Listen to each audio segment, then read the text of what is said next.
All right, let's jump right in. We're going to talk about a label that, often gets seen as a weakness. We're going to pull back the curtain on what it really means to be logical and reserved, and maybe, just maybe, show you that it's actually your hidden superpower. So, let me ask you something. Has anyone ever hit you with one of these? Cold, robotic, unemotional.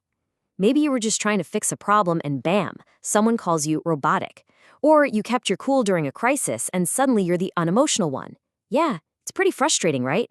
And it almost always boils down to this one accusation.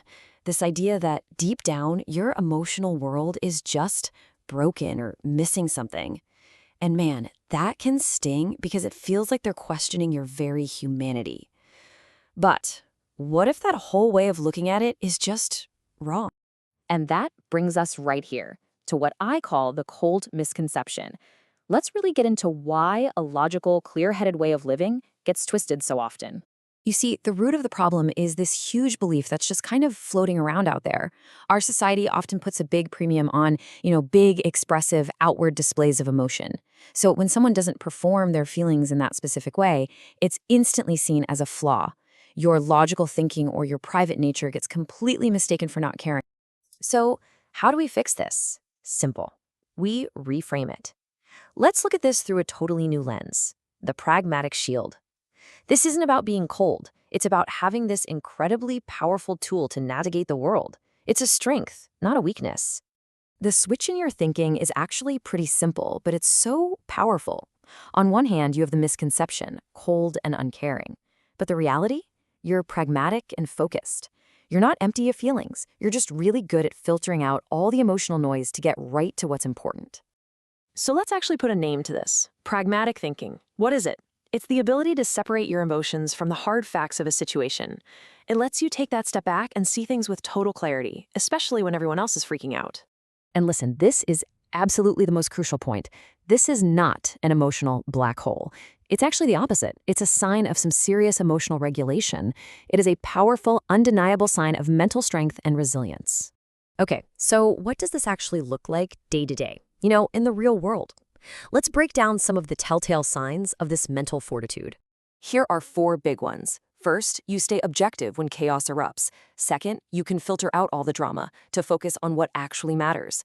Third, you don't just react, you approach problems with a clear, methodical plan.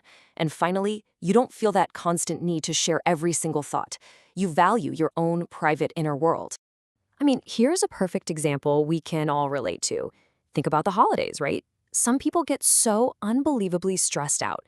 A pragmatic thinker, they might just treat that chaos like any other Tuesday.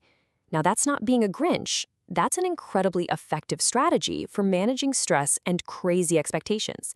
It's just efficiency, not a lack of spirit. And all of this leads to a pretty amazing conclusion. This whole way of thinking, it goes way beyond just coping with stuff. It's actually a form of intelligence. Let's talk about the incredible power that comes with having a clear head. Seriously, if you take only one thing away today, let it be this. Say it with me. Emotional control is not emotional absence.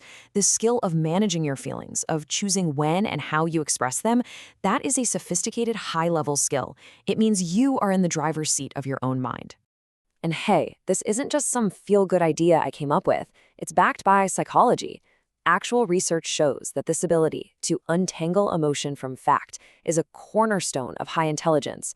It's what fuels real innovation, creative problem solving, and just solid, smart decisions. So the next time someone throws that cold or robotic label at you, I want you to remember this reframe. What they think is a flaw might just be one of your greatest assets. So I'll leave you with this to chew on. Is pragmatism your hidden strength?